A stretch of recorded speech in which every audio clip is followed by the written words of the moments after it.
Bonjour, dans cette vidéo on va voir ensemble une combinaison magistrale de Garry Kasparov.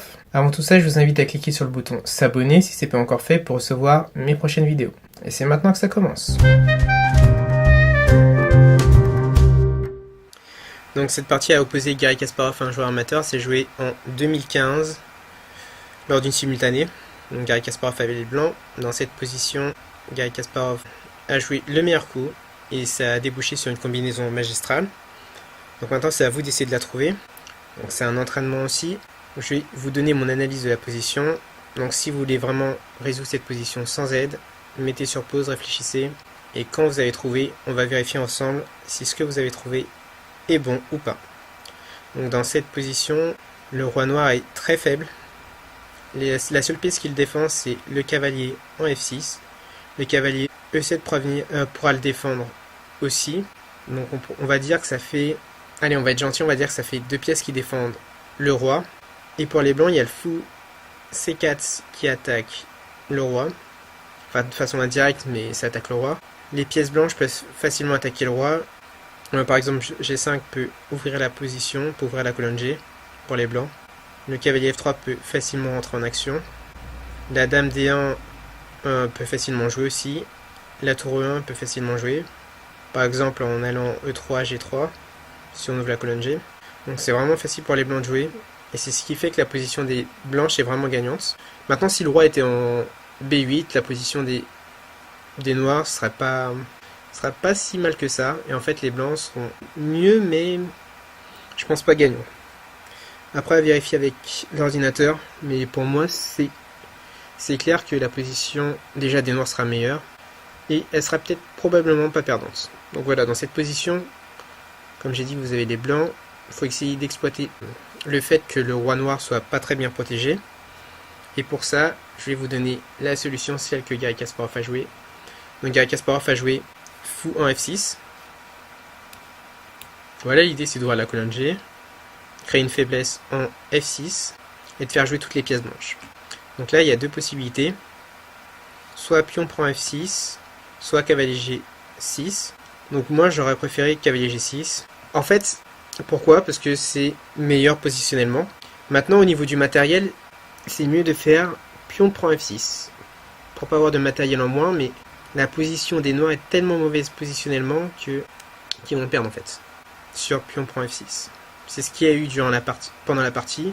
Mais moi j'aurais opté pour 7-8, cavalier G6, qui est perdante pour les noirs, mais qui est meilleure, je pense, que pion prend F6.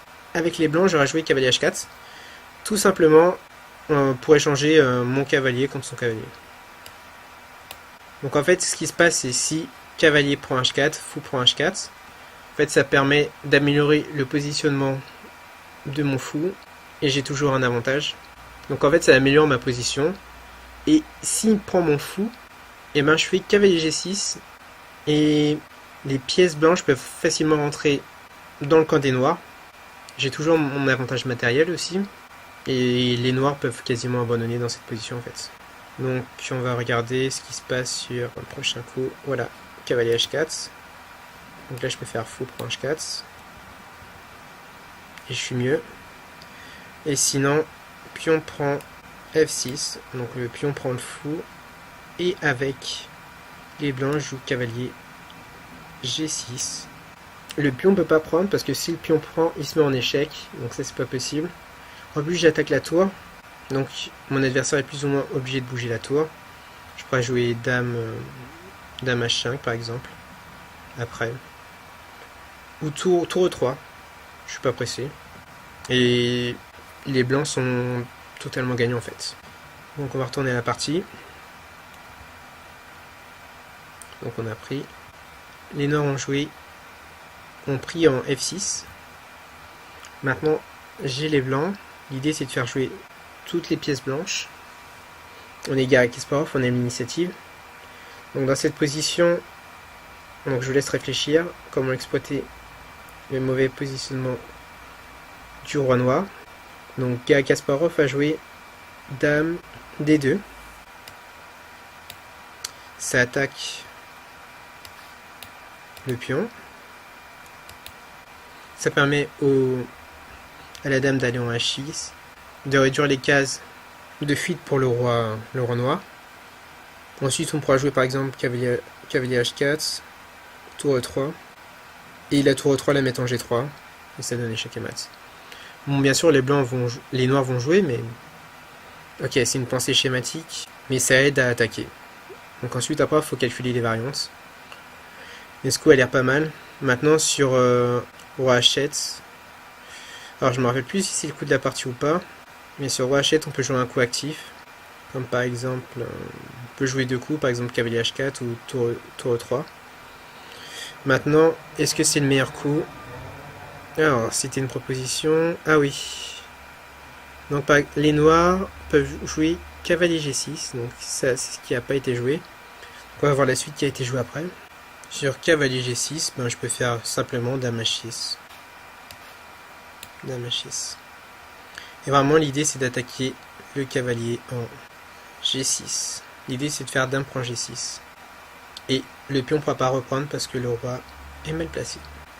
Et sinon, sur roi G7, roi G7, que je pense qu'il n'est pas la partie, on peut jouer cavalier H4. C'est ce que j'aurais joué. Simplement pour exploiter. Bon, voilà, on peut jouer la dame en F4 pour attaquer le pion F6. Jouer cavalier D5, peut-être pas tout de suite.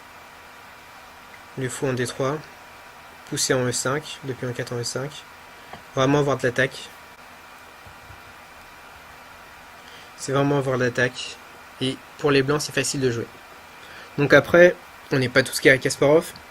Mais même pour un amateur, c'est plus facile à jouer. Et entre deux joueurs de même force, c'est clairement plus facile à jouer avec les blancs qu'avec les noirs. Donc je vous souhaite d'avoir ce genre de position dans vos parties avec les blancs. Maintenant, on va regarder ce qui s'est passé dans la partie. La suite de la position. L'adversaire de Garry Kasparov a joué cavalier G6.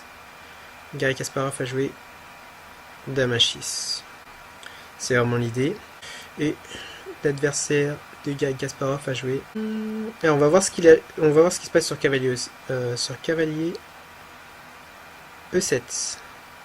Ah, sur cavalier E7, je peux jouer. Qu'est-ce que je peux jouer?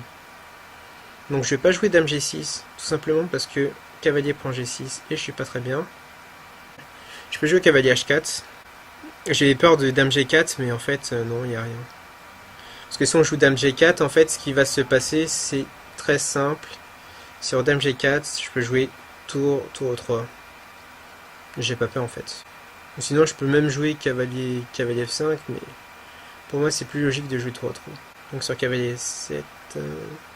Donc j'aurais cavalier H4. Après, je sais pas si c'est ce que Garry aurait joué ou si c'est la meilleure possibilité. Mais je pense que c'est un coup logique.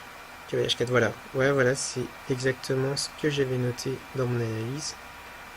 Et ça suit le plan, en fait, que j'avais dès le départ. Donc en fait, c'est vraiment bien d'avoir un plan et ça facilite pour le calcul des variantes.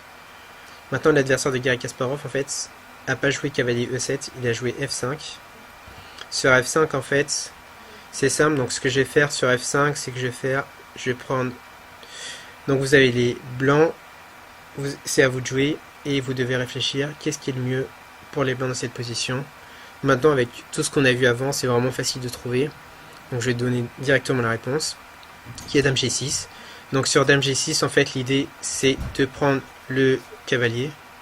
Ensuite, ce qui va se passer, c'est que dans cette position, l'adversaire de Garry Kasparov fait un seul coup. Donc le seul coup, c'est c'est roi H8.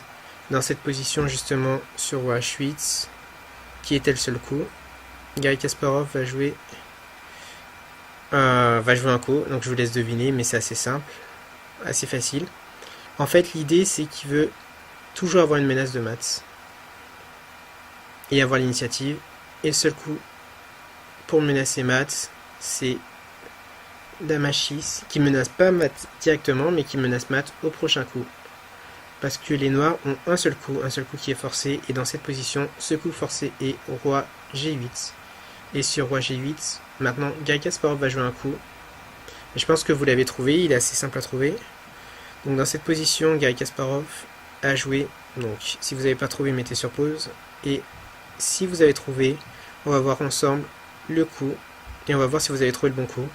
Le bon coup qui est cavalier G5. Cavalier G5. L'idée c'est de menacer échec et mat en H7.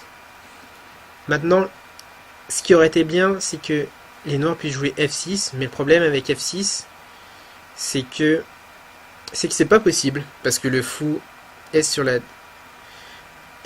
diagonale du roi. Et si on joue F6, on se mettra en échec et c'est pas possible. Comme on le sait très bien. Voilà. Donc l'adversaire de Garry Kasparov a joué. Alors, soit il pouvait jouer D5. Mais sur D5, je fais Dame H7. Or, c'est ce qui s'est passé dans la partie, justement. Donc Garry Kasparov a joué D5 et son adversaire a joué... Enfin, l'adversaire de Garry Kasparov, pardon, a joué D5 et Garry Kasparov a joué le meilleur coup pour les blancs, qui est Dame H7 et qui donne échec et mat. Maintenant, ce qui serait passé sur une meilleure défense, par exemple, on va voir ce qui sera passé sur tour FD8. Tour FD8. Donc vous devez trouver le meilleur coup pour les blancs, qui est assez facile. Donc si vous avez trouvé, on va voir ensemble la solution. Donc si vous n'avez pas trouvé, mettez toujours sur pause. Je le rappelle, je le redis, mais c'est vraiment important, parce que ça peut être un exercice d'entraînement pour vous. Donc Garry Kasparov a joué... Alors j'essaye de trouver le meilleur coup pour les blancs, moi aussi. Ok, Garry Kasparov a joué Dame G6. Dame G6... Non, Dame H7. Dame G6, ça gagne en plus. Donc je vais juste vérifier Dame G6. Dame G6. Donc voilà, si on va en H8, Dame H7, ça gagne. Et maintenant je vais calculer sur Roi F8, Cavalier. Donc c'était quoi que j'avais vu? Cavalier H7, ouais. Ça c'était forcé. Et pion prend. Pion prend F5 et là c'est gagnant. Alors il n'y a peut-être pas échec et mat, mais soit on gagne la dame déjà. Par exemple, Dame E7, tour prend, c'est gagnant. Là c'est un réseau de maths en fait. Alors j'ai pas calculé précisément c'était maths en combien. Il y a peut-être mieux. Oh mince. Tac. Ok, Roi F8. Donc sur Roi F8, moi j'ai vu cette 8 qui gagne, donc on va s'arrêter là à ce niveau. On va pas perdre trop de temps. Et sur tour F8, donc je vous laisse trouver le meilleur coup pour les... Non, ça c'est... On a trouvé. Tour F... Oui, sur FD8 c'est ce qu'on a vu, pardon. Tour F8. Là c'est plus facile. Sur Roi D8. Parce que là c'est un mat forcé. Et je vais vous donner la solution qui est Dame G6, toujours. Après il y en a plusieurs, mais Dame G6 c'est vraiment forcé. Sur Roi H8 on avait vu Dame H7. Et sur Roi F8, il y a Cavalier H7. Maintenant il y a une possibilité qui est Roi E7 et Dame F6 échec et mat. C'est joli. Voilà, donc dans cette position, donc ça c'est ce qui aurait pu arriver dans la partie comme on avait vu. L'adversaire de Garry Kasparov a joué D5, il a voulu abréger ses souffrances et Garry Kasparov a joué Dame H7. Il était content, un petit sourire à son adversaire, sourire malicieux, mais c'est Garry Kasparov. Celui qui est considéré comme le meilleur joueur de tous les temps par moi et par beaucoup d'autres. Voilà, donc si cette vidéo vous a plu, cliquez sur j'aime, n'hésitez pas à la partager. Donc je vous donne un cadeau de bienvenue si vous ne l'avez pas encore pris. C'est ma vidéo bonus où j'explique comment faire pour gagner 50 points FIDE en un tournoi. Donc cette vidéo s'adresse spécialement aux joueurs qui ont moins de 2000 Elo. Et si vous avez plus de 2000 Elo, je peux pas vous dire si ça fonctionne ou pas, tout simplement parce que j'ai moins de 2000 Elo et ma méthode a fonctionné. Et elle aurait été valable même si j'avais un classement à 2000 Elo. Donc je vous dis à bientôt et à tout de suite dans la vidéo bonus.